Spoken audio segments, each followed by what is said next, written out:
Hello, everybody. Welcome to Coach's Corner. It is going to be amazing because we're talking off camera and what we have to share today. This is chapter 2 of Feeling in the Secret by Neville Goddard. And we're going to talk about how powerful your subconscious works for you when you sleep. And we're going to go in great detail. So before we jump into such an amazing topic, we have so much to share. We could make this a part 2, but I have to consult my lovely colleagues here if they would like to do that, because these chapters are so dense with some beautiful material that could change your life if you take it seriously and apply it. Yeah. So for all those watching, feel free to drop comments. You can ask questions live, even after it's posted. Engage with us, because this material is very powerful and we would love to help you with this material, help you apply this material so you can shift things and just have a better life, better lifestyle, be more, do more, have more, and, happy, healthy, and wealthy. Like, who wouldn't want that? And this ties right into that. So my name is Jamel Matias. I'm a certified mindset success coach / business consultant. My purpose is to reveal the hidden potential that's already within you and guide you to your truest desires. I've been mentored by Bob Proctor, the late great legend, best known for The Secret, which changed millions of lives, if you haven't heard of that, as long as my colleagues here. And I work with individuals, businesses, business owners. Basically, it's all about believing in the unseen. That is the name of my company. And it's about believing those goals and those big dreams that are there for you and believing in them that you will achieve them. And I help guide you to those milestones. So I'll pass it on to my awesome colleague, Lou. Oh, thank you, Jamel. Hello, everyone. Thank you for joining us. Whether you're on here live or you're catching the replay, we're grateful to have you with us. So my name is Lou Perica, and I am a success mindset mentor.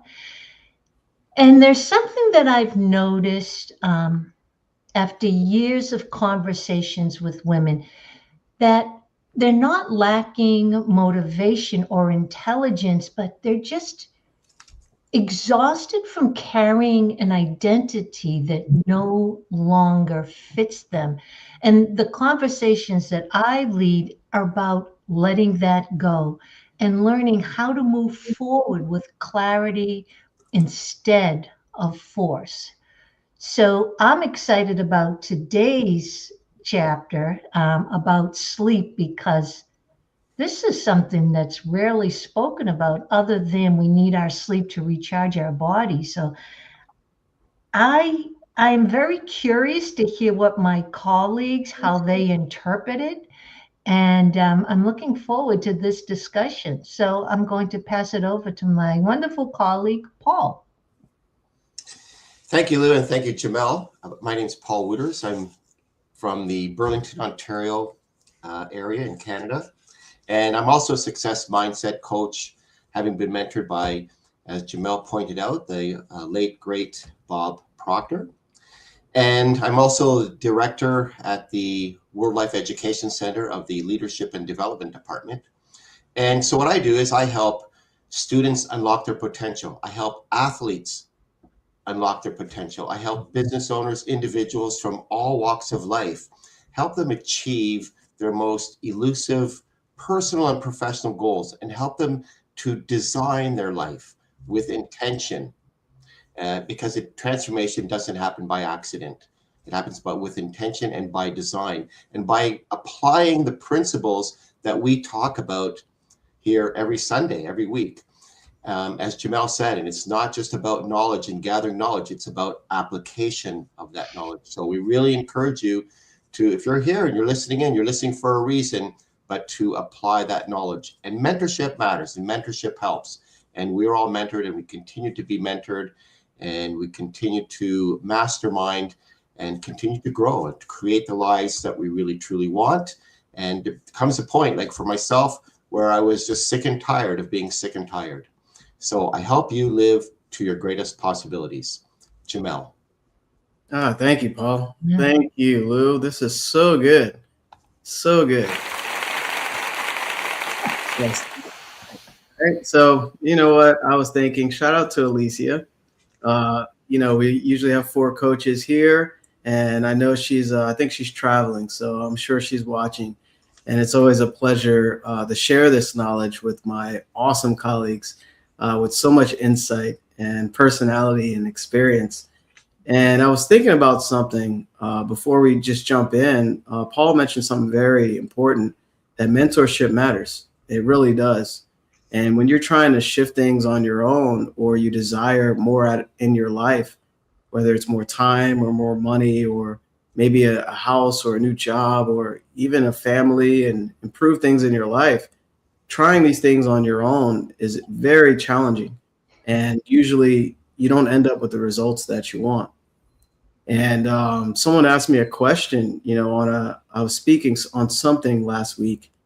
I was an expert masterclass. Yeah, I did an expert masterclass. And there's a question someone asked me that kind of struck me. She said, "What would you do if you had to start over?" And there was this pause of silence. And I really had to think about that. And you know what I said? And I always speak from the heart.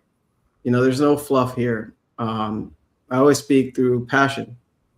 And I said, I wish I would have invested in myself earlier. I wish I would have invested in mentorship. And I'm not saying that because we're on the other side now. I said that because I didn't see the value in mentorship at the time when I was younger. I was like, you know what? I'll buy all this other stuff, material things. I was buying video games, spending on food and restaurants and travel and stuff. That's all good. But when you fill yourself up, everything on the outside changes as you grow. So it's the outside's a reflection of the inside. And I wish I would have invested in myself earlier, so I would have grown a lot faster up until this point.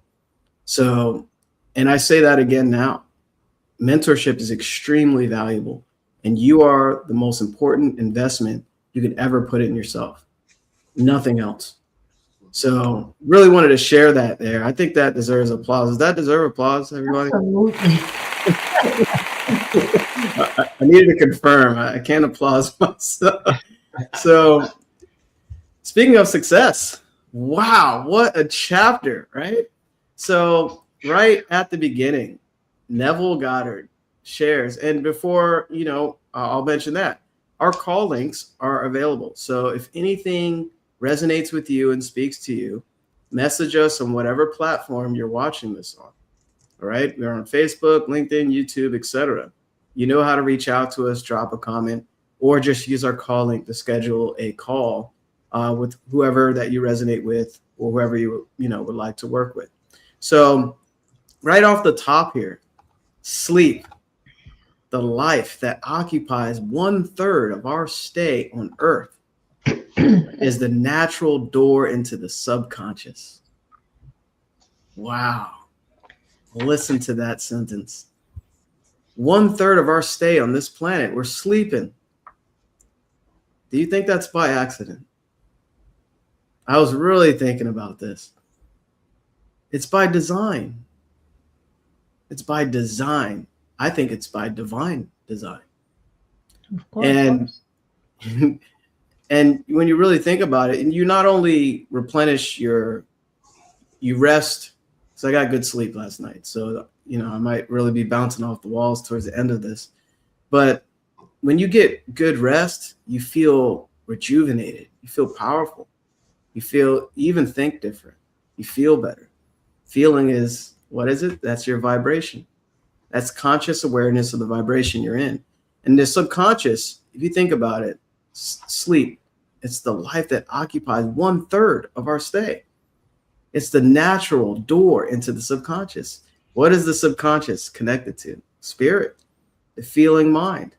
So let this be like one of the biggest things you'll ever understand this entire year. You're sleeping pretty much, if you sleep regularly, you're sleeping at least once a day. That is your opportunity to create what you want.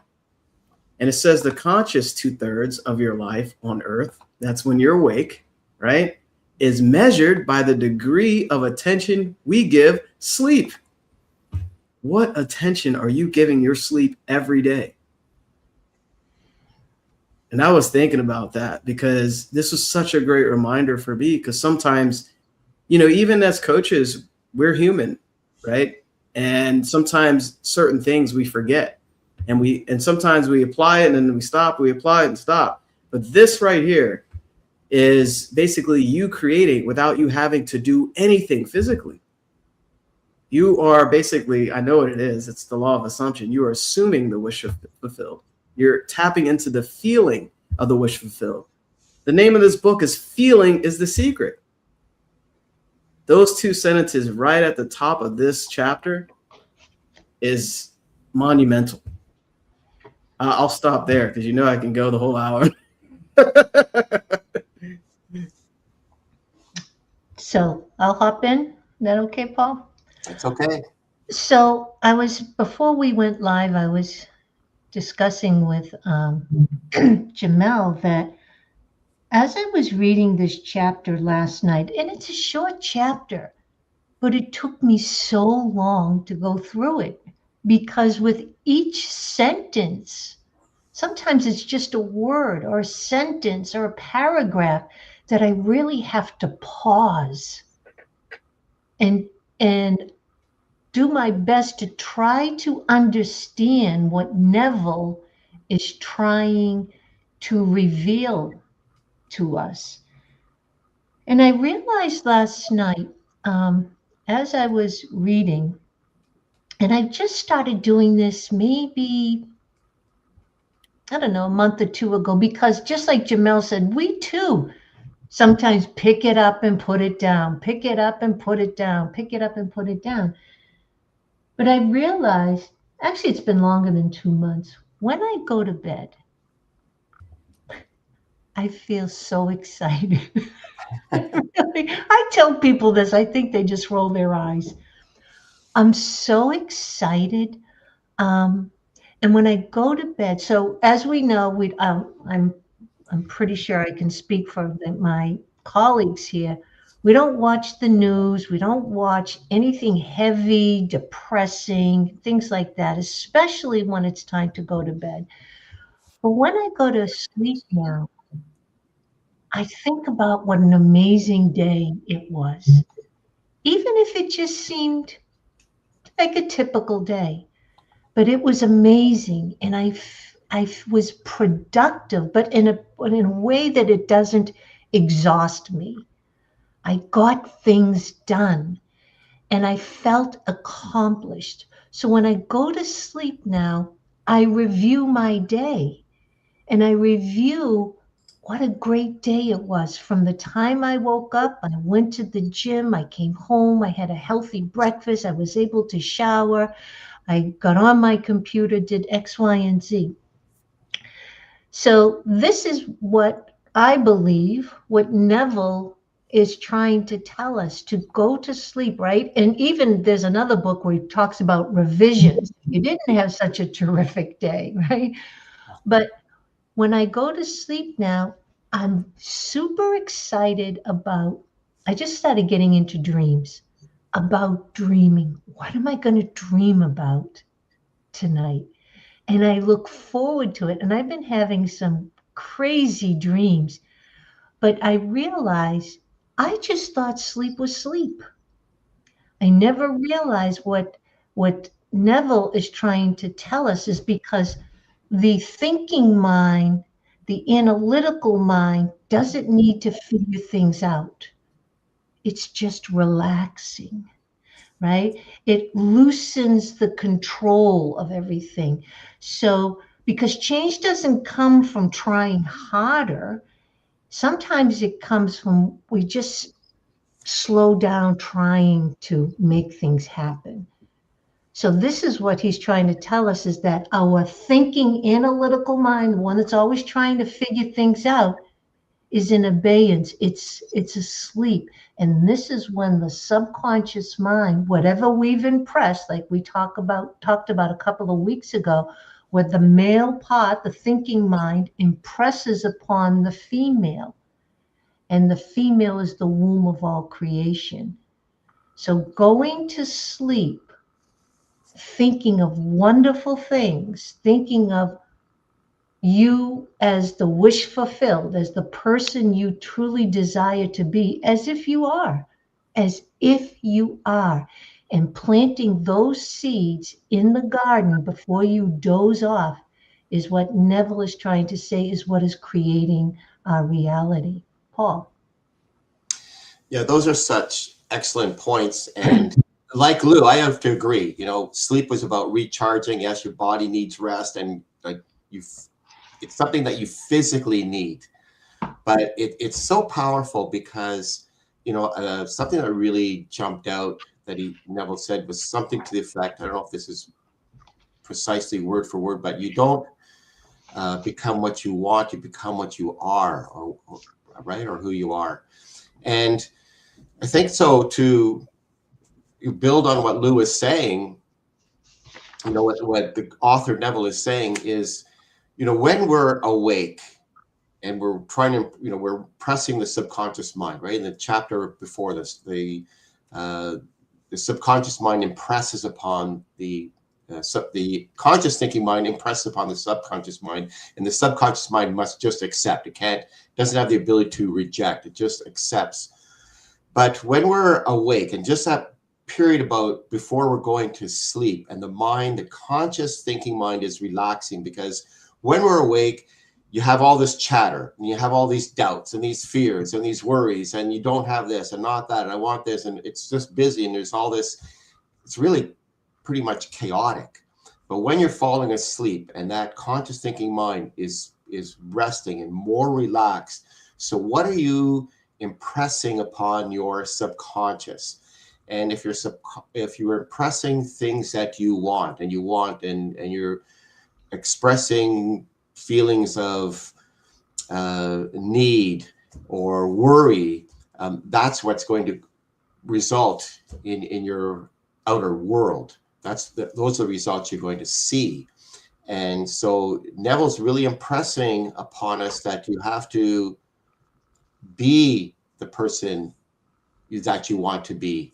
When you say, I want something, what you're telling your subconscious, well, you don't have it. You're lacking. You're always wanting. It's not there. It's not in your life. You're not that person. That's who you want. So you'll always be wanting for that thing. You'll always be wanting for that money or to be in that position.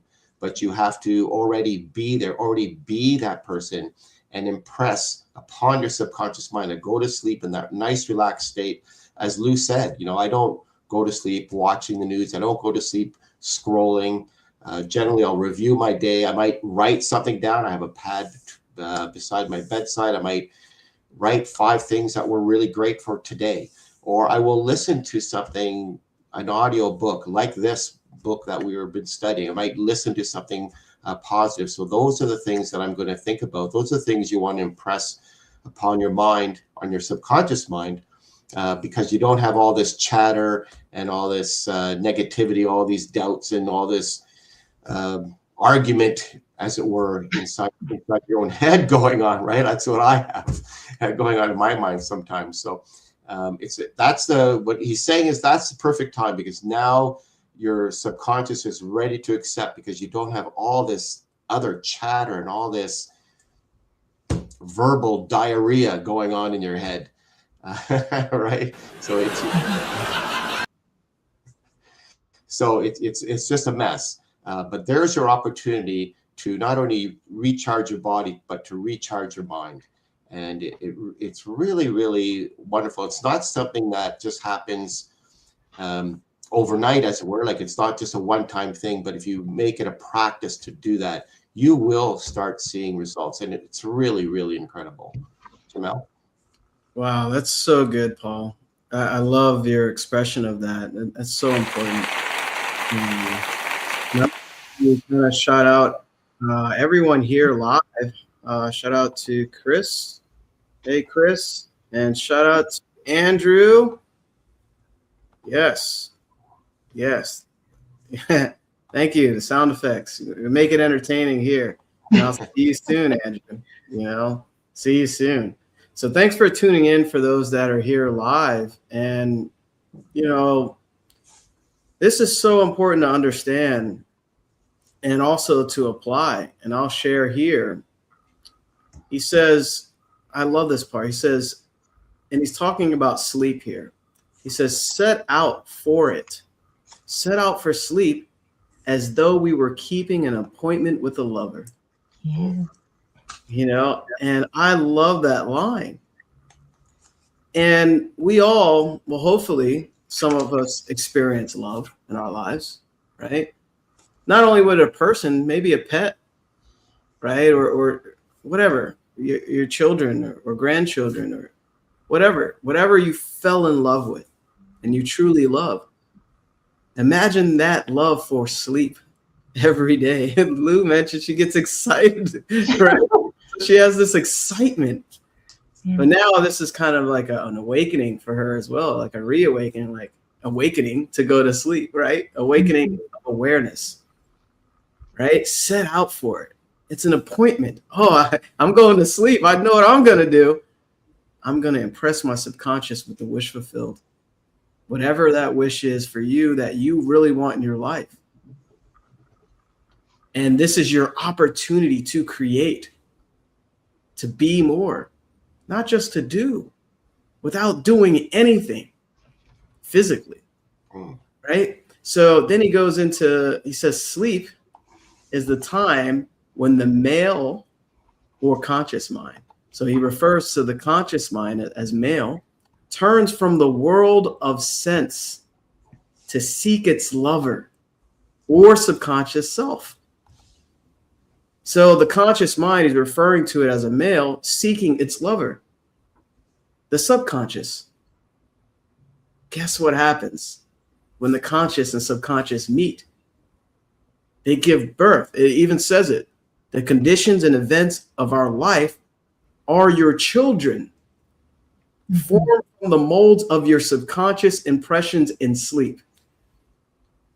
So all the conditions and circumstances in your life, you gave birth to them through your thinking. And you will forever do that, whether you understand this, believe it or not, because these are laws. It's by design, and you're a part of this design. Now you're getting an understanding of it. And you should be very excited to understand this, because this separates you from a lot of people that just think sleep is just, oh, I'm tired, I need to go to sleep. This is giving you an understanding that not a lot of people understand or believe. So then he says, they are made in the image and likeness of your innermost feeling, that they may reveal you to yourself. What? Right? So you're revealing the innermost self. That's why by their fruits you shall know them. What does that mean? What fruit are you bearing in your life? What do you see around you? How much money is in your bank account right now? That is a belief. That's your innermost self expressing itself, revealing what you've been putting into the subconscious over and over and over again. And that reminds me of that perpetual cycle of doom, right? Bob said, if you're looking at the results and letting the results dictate what you think and how you feel, you'll forever create the same thing over and over again. So it's a cycle of you seeing the results you don't want, and you're feeling a certain way and you're recreating it. And then wondering, what am I doing? I'm trying so hard. I'm working hard. Nothing's changing. I'm trying affirmations, whatever. You're still letting your results dictate your thinking and what you really believe. So this is why sleep, understanding sleep and basically what you're thinking and what you're feeling before you go to sleep, before you pass into that subconscious, is vital to creating a better life. It really is. It's vital. And I love how he expressed that, as far as male, female, and conscious and subconscious. So important. And you're revealing yourself every day. Wow. Anybody want to chime in on that? Yeah, you had said, so when we go to sleep, we may not necessarily be thinking of ourselves per se, but we may be thinking of what's going on in our life. So you could be worried about bills, you could be worried about losing your job, you could be worried about a relationship. Whatever it is, again, you may not necessarily be thinking of you and who you want to be, etc., but you may be thinking about the conditions that you are facing. Those conditions have a vibration. So as you doze off, and that's what Neville's talking about, is this drowsy state. It's that drowsy state where the subconscious is more open to receive the feeling. So if you're going to sleep worried about whatever is happening, even though it's not you per se, it's the circumstance or condition, that's what we are planting in the garden. So that vibration of worry, doubt, fear, that's what we're planting. And that's what we continue to experience. But I wanted to read this little part, and I wanted to see what my colleagues thought about this. Because when I read it the first time, I didn't understand it because here I have question marks. But as I read it last night with a deeper understanding, I came up with something different that I want to just ask you guys. So this is on page 15, guys. Second paragraph. You never draw out of the deep of yourself that which you want. And this is what Jamel was saying. You always draw that which you are. And you are that which you feel yourself to be. But this is the part that I want you to hear, as well as that which you feel as true of others.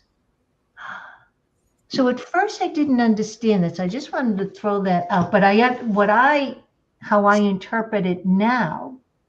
But maybe Paul, how do you interpret that last part? To be as well as that which you feel is true of others. Do you want me to share? Maybe it'll get your wheels turning. Go ahead. Yeah, I didn't. So at first I thought it meant, well, love yourself as love others as you love yourself. And that's what I had here. But then I realized I had this conversation with this woman the other day, and she was talking about her sister-in-law. And she's been her sister-in-law for 40 years. And every time they get together, which isn't too often, her sister-in-law, and I can hear other friends telling me similar stories, gives her some sort of a zing, like when no one's around, always giving her some little dig or a zing. And this woman kind of tries to ignore it because she's very nice and she would never do that. So this is what I believe what Neville is saying. Because we expect people, because of past experiences, how they show up, like say the sister-in-law is always given some little zing or a little dig, even though this woman is not asking for it, but she's painted a picture of her sister-in-law that every time they get together, this sister-in-law is going to give a little zing or a little jab at her. And I believe that's what he is saying. It's that expectation. I think it's in one of his books, maybe Power of Awareness, about the woman who's having a difficult time with their manager. And every time she goes to work, she's dreading it because he's always going to insult her. So I believe that's what that means, but maybe you guys have some different opinion. And my apologies if I took you off track. No, that's a good point. And I, especially that last part, because I do recall that about that woman imagining herself when she's going to meet this person and it's just going to be a horrible experience. Yeah.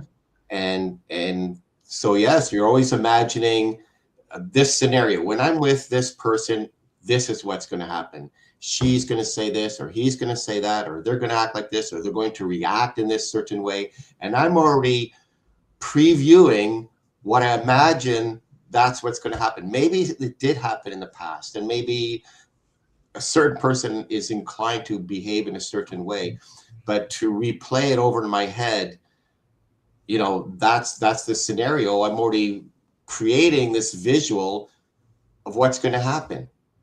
Yeah. Right. And whereas, no, I mean, because then I'm going to show up a certain way, because I'm already thinking ahead of time, hey, I know Lou behaves like this, so I'm ready. I'm prepared. Yes. I'm going to say this, or I'm going to do this, or I'm going to react to this, or I have an answer for her this time, or when she says this, I'm going to do that. So all these things are replaying. Like, why do that? Why do that? I can't control what another person does or says or how they behave. I can only control how I respond.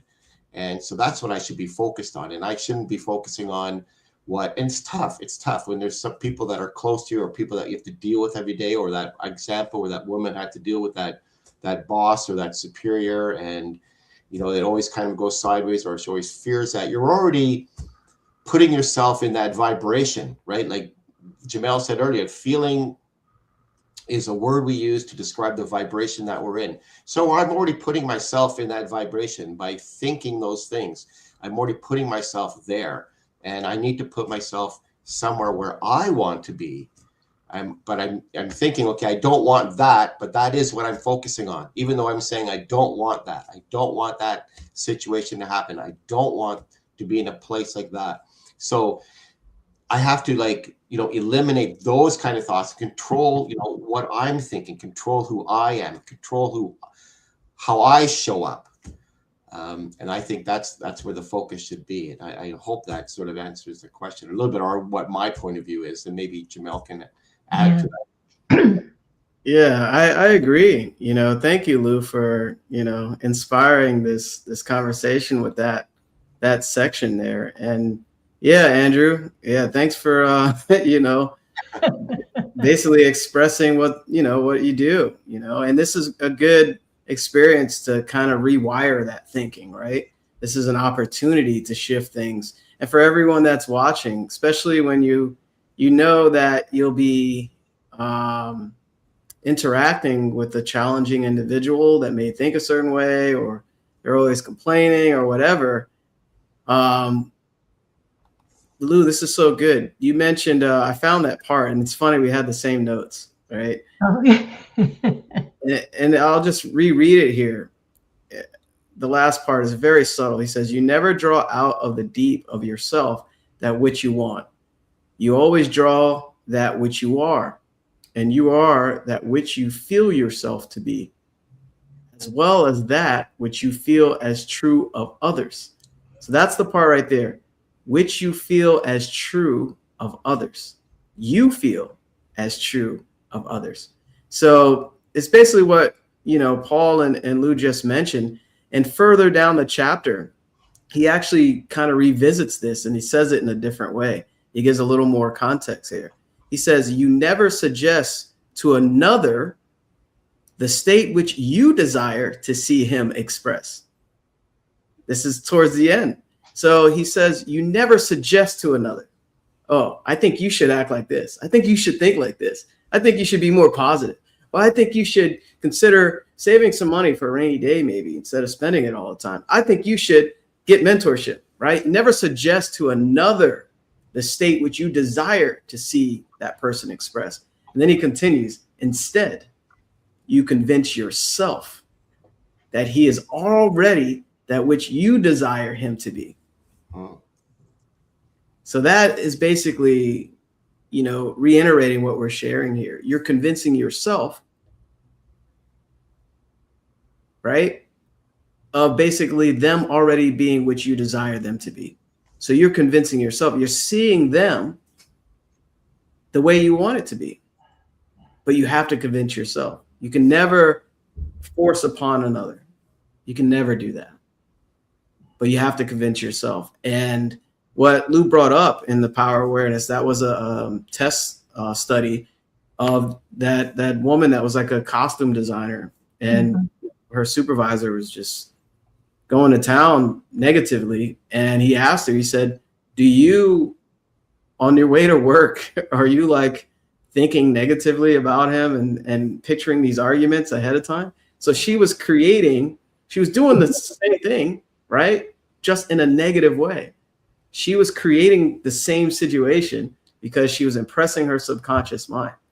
Isn't this amazing? She was doing the act, but not in the way that she wanted to. So she already had the ability. Then she shifted it. She started seeing him congratulate her, and also seeing him give her support on her work. And the more she kept doing that and convinced herself, right? She's not suggesting, hey, you should stop talking to me so mean. No, she convinced herself to see this. And it shifted, I think, within a week, I think, with her. Neville suggested that she did that on her way to work, while she was at work, and also especially before she went to sleep. And she changed that aspect. He was, nice to her, and, she liked going to work, and then she can obviously use that same gift on something else she wanted to create. Like, you can use it with anything, right? Anything you want. And, use this knowledge in your life. This is not just talking and sounding smart and motivating you or looking good. We want to give you this knowledge, and we're really excited to share this with you. So, Lou, thank you for bringing that up, because I caught that as well. Cool. Yay. Let me just see. So I was thinking, I put a post this week. Who are you when you're not thinking? Oh my gosh. Isn't that delicious? But there's just like quick little space, because we're always thinking if we're awake, right? We're always thinking. And just, I won't go on. I just want to address this a little bit more about how not only ourselves that we're creating, but we're creating the experience. So how many times do we have these mental internal arguments with people? We kind of just make this stuff up in our head. It's really like Paul was mentioning. Then if they say this, I'm going to say this. And if they say that, I'm going to do this. And it may not happen that moment, but eventually, because you've prepared yourself of who you're going to be in that moment. And Andrew, thank you for commenting and sharing your post about your aunt. So this is what I've been really loving about learning about myself, because the more I understand more in depth, I understand everyone else. But when I hear things, let's say, he thinks his aunt is off her rocker, or someone else is being mean, or someone else is giving zings and digs to people. One of the things when I'm experiencing it, instead of judging the person, I'll say, why does this bother me? Why does this bother me? Or, what am I learning? What am I seeing here? I'm looking beyond the action of the situation, and I'm going deeper, because I realize we can't all be wonderful and lovely. I was sharing with someone they were talking about a baseball team or something. I said, but every person on that team is playing a role. And without that position and that role, you wouldn't have the complete team. So let's say for our baseball, for an example, you've got the pitcher, you've got the batter, first base, second, right, the infield, the umpire, all of those things. So I always like to share with my clients, you're the pitcher. You are the pitcher. The only thing that you can control is your pitching. And you want to get as good at pitching as you possibly can. You have no control over the batter. You hope they swing and strike out or whatnot. You have no control over the ump, the infield, the outfield, or the fans. You have no control over that. The only thing you can control is your pitch. So, but all the other players are necessary. Whether you like them, don't like them, whether they give you a headache or not, or give you joy, everyone is necessary and they're all playing a role. And it's always an opportunity to say, how are you going to show up right now? Who are you going to be in this moment right now? Whether it's your crazy aunt, are you just going to welcome her with open arms, say, I love when you tell me your stories, and just enjoy the moment with her, right? So we get to choose all the time, every moment, who you're going to be, who you're going to show up as. And I definitely went off, went off course, but I just had to. 2 applauses. That was good. Oh my gosh. No, There you go. that is so good, Lou, right? I mean, we only have control of ourselves, like who we want to show up as. And just to go back a bit, I mean, you know, how often, like, we might be driving somewhere to a meeting, thinking, oh, okay, and we're already replaying in our mind how that's going to play out, right? And as Jamel said, you know, we have to sort of play out a different picture in our head, in our mind, and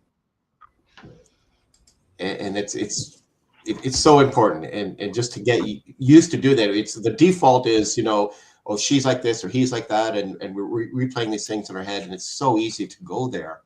If we think back to how the chapter 1 ended, you know, Neville Goddard is explaining that, you know, the law, as Lou said, is always operating. It's always operating, and it's impersonal and without judgment.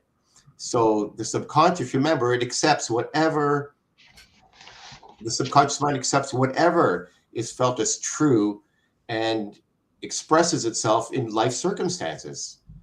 So what's the conclusion? That, you know, the change, what we're talking about, it doesn't require force. It's not about force, but really about a conscious, disciplined choice of feeling. When an assumption feels natural, its expression then becomes, let's say, inevitable. But it's that feeling. And we've talked about previously about how, you know, positive thinking is a half truth, or sometimes affirmations, oh, they don't work. Someone might say they don't work because you're not feeling it, right? You're not feeling that affirmation. You're writing words, and they sometimes become almost meaningless words. Or people will sometimes pray when everything else has been exhausted. Then they pray when they're most fearful, right? Then they're most fearful, but they're praying in fear.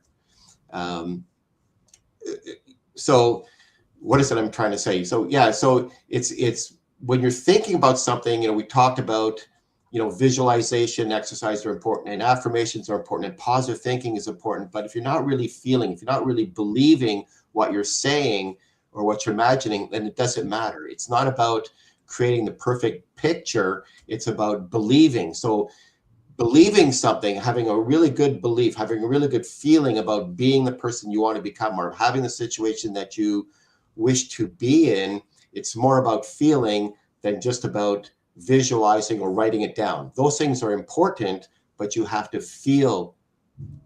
The feeling is what's really important. The feeling is the transition. The feeling is what brings you to that place, not just writing it down and not just trying to create a good picture if you're not really believing it.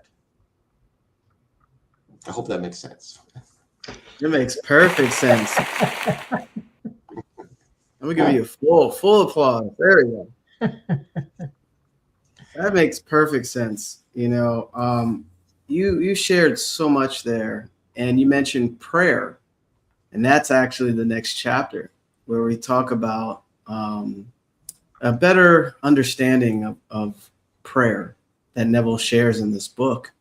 And Paul, you mentioned at the end of the first chapter, this is why we're talking about sleep. That last paragraph was so good. He says, mastery of self-control of your thoughts and feelings is your highest achievement. So if you have no self-control of your thoughts, that's something you want to pay attention to. Okay. That's something you want to master. It doesn't mean trying to manage every thought that comes into your mind, but being more aware of negative thinking, because it's just going to keep giving you negative thinking, negative results. And he says, mastery of self-control of your thoughts and feelings is your highest achievement. So obviously you'll feel a certain way if you think a certain way. Feelings follow your thoughts, right? So, however, until perfect self-control is attained, right? So that in spite of appearances, what you see, hear, smell, taste, touch, you feel all that you want to feel, use sleep and prayer to aid you in realizing your desired states. So he moves right into sleep. This is to aid you into that desired feeling. I don't think I ever met a person that has mastered self-control of their thoughts in my entire life. I have a feeling that I will. You know what? Bob is really good at it. Bob Proctor is that's one of our mentors, right? So he was really good at it, because you would never know that he might have thought something negative. You would never know. He's a great example, right? And then he says, these are the two gateways into the subconscious. So here we are, right? So if you haven't mastered self-control of your thoughts, this is why we're talking about sleep, the importance of it, right? So he also says in a section in the book, he says, as in heaven, so on earth. And then he says, as in the subconscious, so on earth. I was like, whoa, that's so cool. So it's so profound when you hear that, because he's saying, like, your subconscious, guess what? It could be your heaven. That's how I received that. That is so beautiful, because you can create whatever it is that you want if you believe it and you feel it. So you've been given like this portion of your own heaven if you understood it.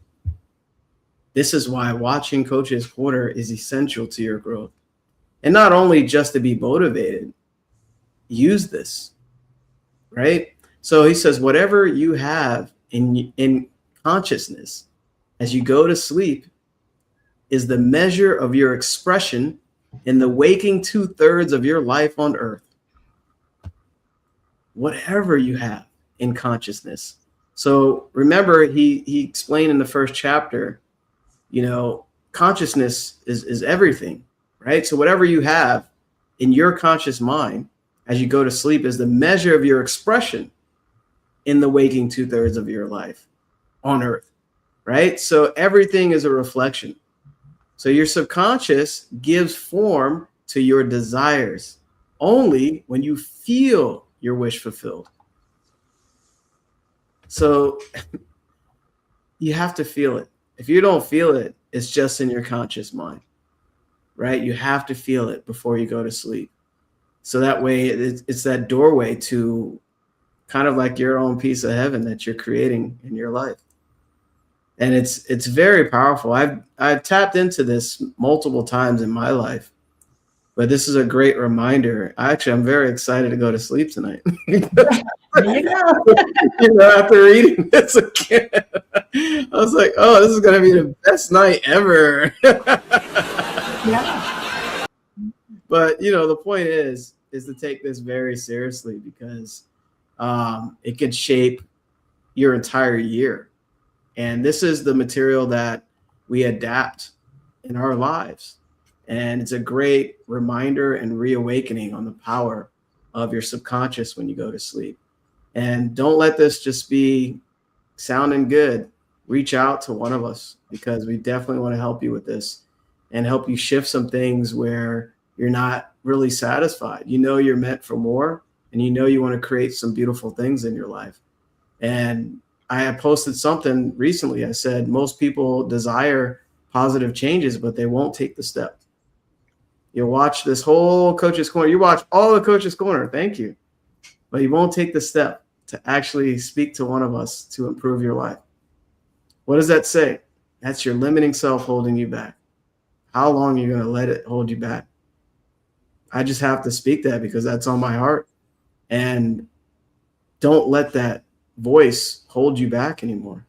This is material that is extremely powerful. So I'll stop there. Very, very good. I have this one sentence here. Once asleep, man has no freedom of choice. His entire slumber is dominated by his last waking concept of self.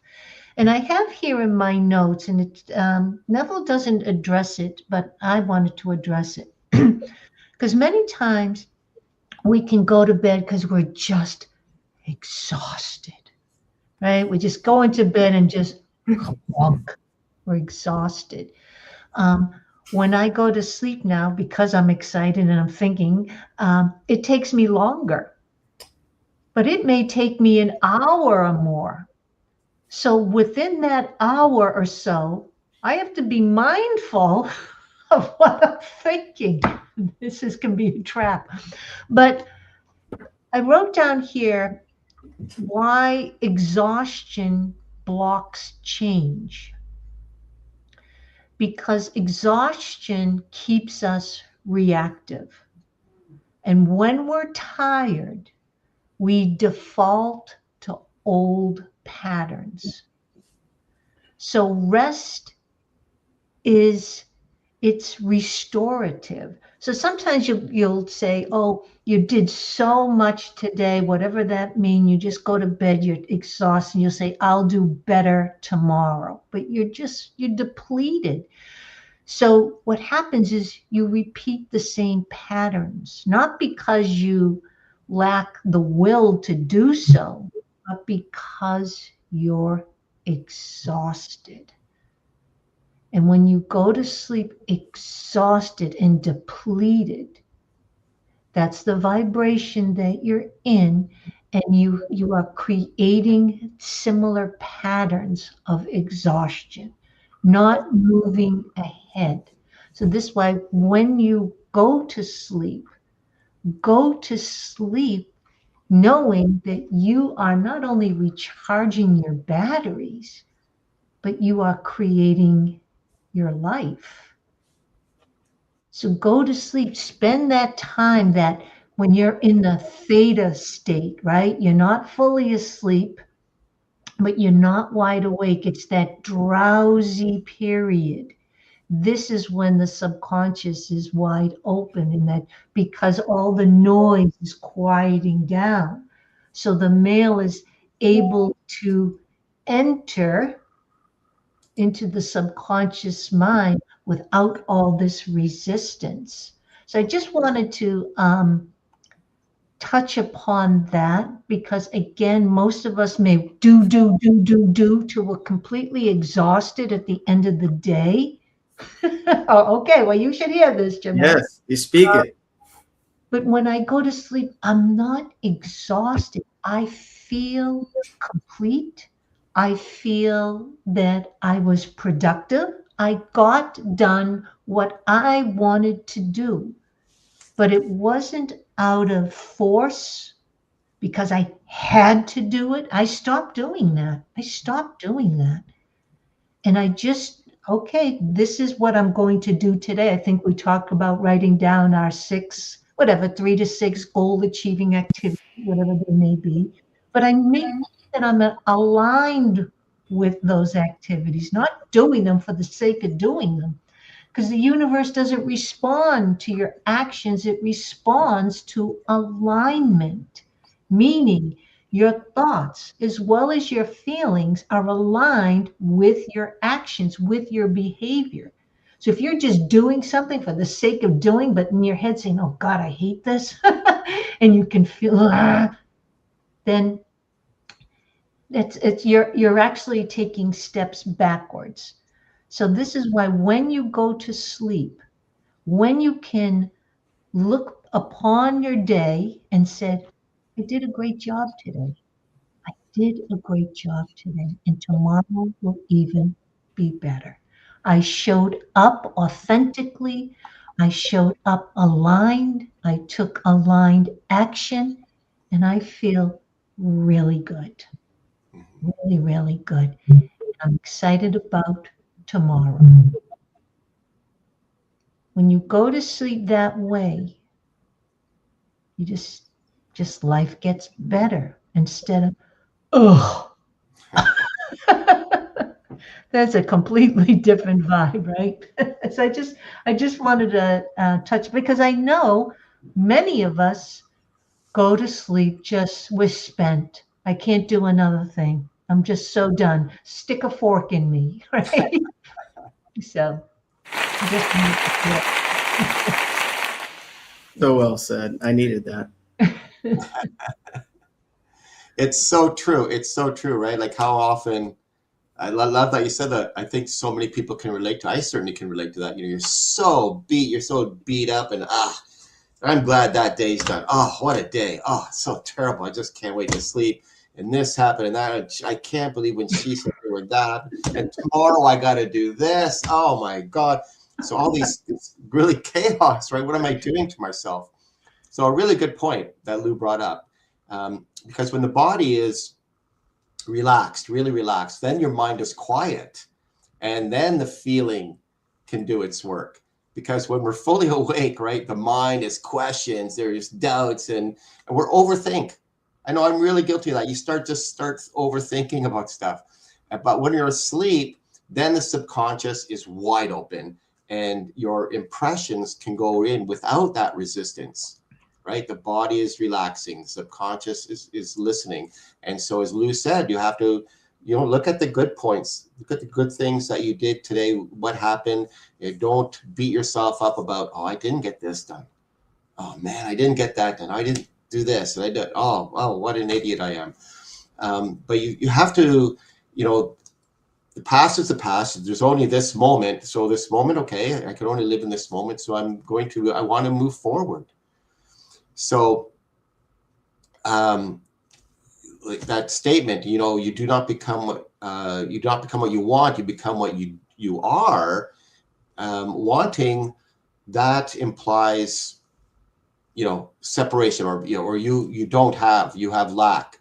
But being implies your identity. You already are or already have. So you want to think from the end result. That you want to think from the person that you want to become. You want to think from the things that you have. When you say I want success, your assumption is, well, that means because I want it, success is not who I am yet.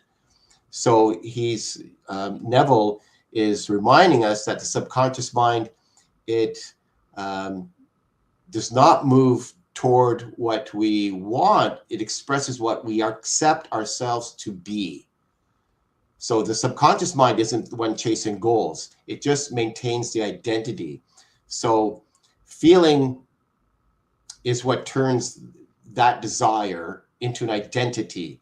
So the moment a new state feels natural, it feels familiar, it feels like, hey, this is who I am, then it stops being a want, and it starts being, as Neville says, an assumption of being.